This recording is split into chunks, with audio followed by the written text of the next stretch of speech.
get his slide job to work quite as good. It's a lot of contact. Oh, no. There they go.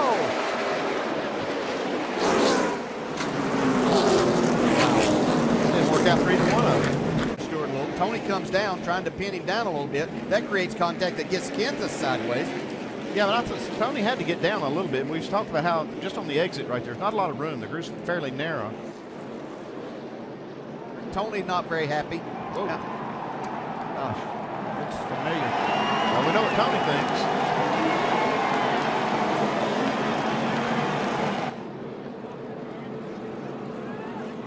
That's a perfect strike. That's a nice throw. You just used one hand, didn't you? Yeah, I'm right. I think he's got both hands. Look at that. The southpaw. Yes, he is. He's going to get that lead. But can he keep it? 3 to go. Wow, what a battle here. They touch. Little bump and run there from Chase Elliott. Close. They're up and in the wall. Here comes Keselowski. Wow. And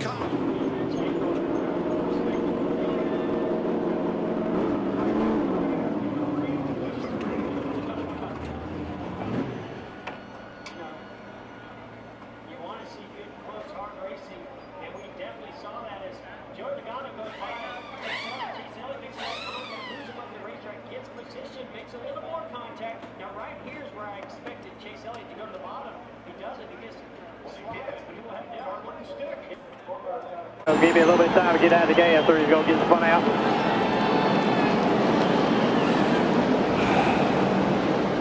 All right, I talked to him.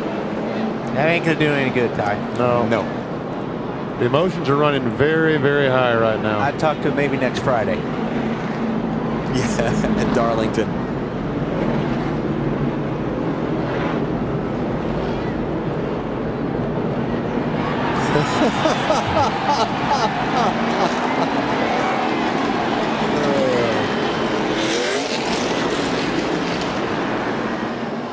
Was forced to go to the Infield Care Center Award. What happened?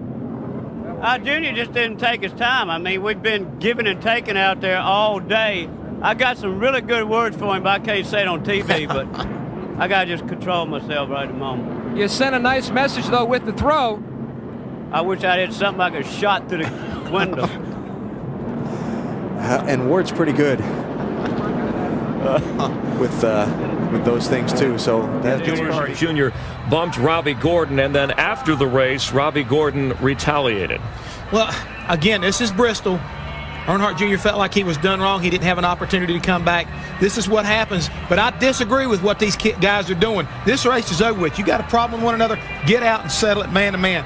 This here is being disrespectful. All right, we got a little problem down here, little altercation with Dale Earnhardt Jr. and a couple of other folks. Dale, what's cooking? That 31 wouldn't get out of the way. Lap down, racing the leaders with 10 laps to go, but that's why it takes 3 or 4 times for him to finally get into the West Cup Series, because he don't pay attention, he don't know what he's doing. Wow, second fight in 2 days down here on pit road. yeah, the second in 2 years here after the checkered flag at Bristol. Whammo. Well, I don't know why he would be running into me after the race. I mean, he's the one that knocked me sideways early, and he tried to run me into pit wall, so I hit him back. We had a good car all day. Singular car was a good car. Jeff Gordon snookered me at the start. That was unfortunate. I mean, he started to go, and then he stopped and let me get a stop and go. So, it's just the way it goes. Bristol's always exciting. I got to be honest, I had a lot of fun today. The car worked really good. We had a car that was easily good as a top 10 car. Just got to be up there to run there, and it's just really hard to get through traffic. Robbie, this may be a dumb question. Is this a frustrating place to race? It is, because so many times you can be as a victim of circumstance. Like, I was running along just fine, and Dale Jr. decided to, move me out of the groove. I lost 20 positions right there at that point. So, I didn't quite understand why he did that early in the race, and then after the race, why he ran into me again on the side. So, I don't know what I did to make him mad, but hey, nobody runs into me. Turn 4. But Busch came right back with a Spencer-like move of his own. Whoa, he hit him. Busch got under him and muscled Jimmy Spencer. You don't see that often. A new Winston Cup rivalry was born, and revenge was all but promised. Got railroaded out of the lead. Just got smashed in the back bumper. I mean, it's evident on tape. I'm sure they got it. Shouldn't race that way, but he won it. I just don't forget, that's all. Field Care Center, Jimmy, Robbie is saying on his radio that you missed a shift. What happened? Just like every form of racing he's ever been in, it's always somebody else's fault.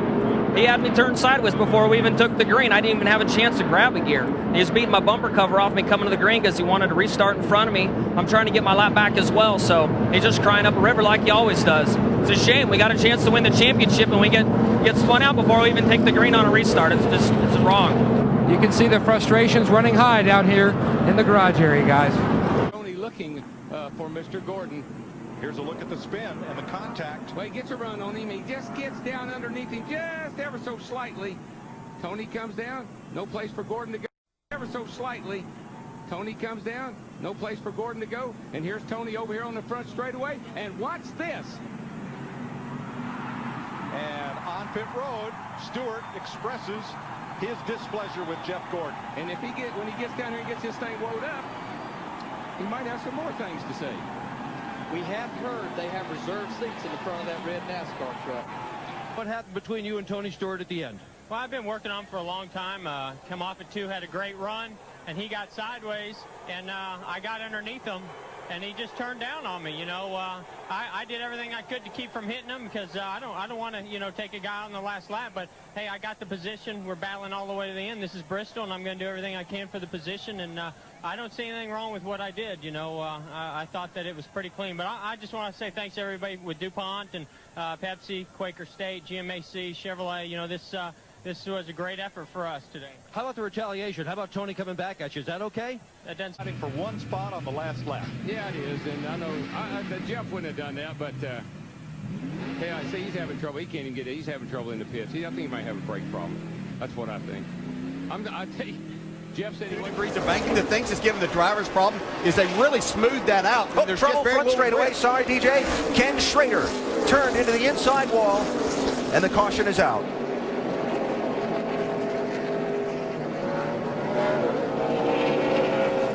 First caution of the night. Just 10 laps into the race, and you see how badly bent the front end of that 32 car is. The front wheels weren't even on the ground when it slid down off the banking. You fixing it on pit road, guys.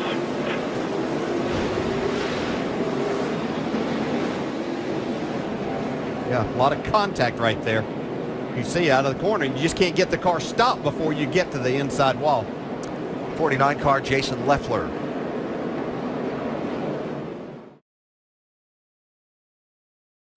look at this. The 24 just went around. And here comes the 29. Can he get to him? We're still green. Busch wins it. Woo! And here's what happened between Jeff Gordon and Matt Kenseth. I think there was some other contact before that, though. I think that's how Jeff got by Matt. Bobby Labonte almost involved in that one. How about old Carl Edwards? Jeff Gordon out of his car, and he's not happy with Matt Kenseth. We had a great car all day long, the DuPont Monte Carlo, and we got a little bit tight there at the end, and then Kenseth got shuffled out, and he's holding guys up, and I got to him a couple of times and showed my nose, and he shut the door on me, and the next time I got an opportunity, I definitely moved him, but I didn't wreck him, and we went down into one afterwards. He just wrecked me, so I'm sure he didn't mean to do it and all that stuff, but I wasn't happy about it, and I showed it to him after the race, and I like racing with Matt. Matt's a great racer, and that stuff rarely ever happens with him, but I'm gonna give it back to him what he gives to me, and I guess that's what he felt like, except for I got wrecked instead, and so it's unfortunate for this DuPont Chevrolet team that we got a top 5 great finish. It was going to be a great finish for us. Live in Bristol, Tennessee, moments ago, post-race, that's Joey Logano. Remember, who got bumped by Denny Hamlin going over to Hamlin's car and wanting to talk with Denny about it. You see the crew from the Joe Gibbs team. They were former Joe Gibbs Racing teammates. And Michael Waltrip, you said that Logano wouldn't take the apology over the radio lightly, and the pushing is coming to shoving here. Yeah, and we can see what happened. Joey Logano pulled up in front of Denny. Denny said, "I'm not giving you a break, Joey," and punts him when he gets down to turn 1 and 2, spins Joey around, and tempers flared after the race. Hamlin out of line. Hamlin, you've got to give and take in this sport. He gave, he didn't take. Matt Yoakum is with Denny Hamlin. And Denny, I see he was coming for me, so I usually don't see him, so it's usually not a factor. All right, thanks, Denny. Chris? I mean, it's Bristol, but it's ridiculous. It's not. I feel like I race him clean all the time, and he's going to do that. So I understand the way he races now that he's not my teammate, and I will race him the same way he races me.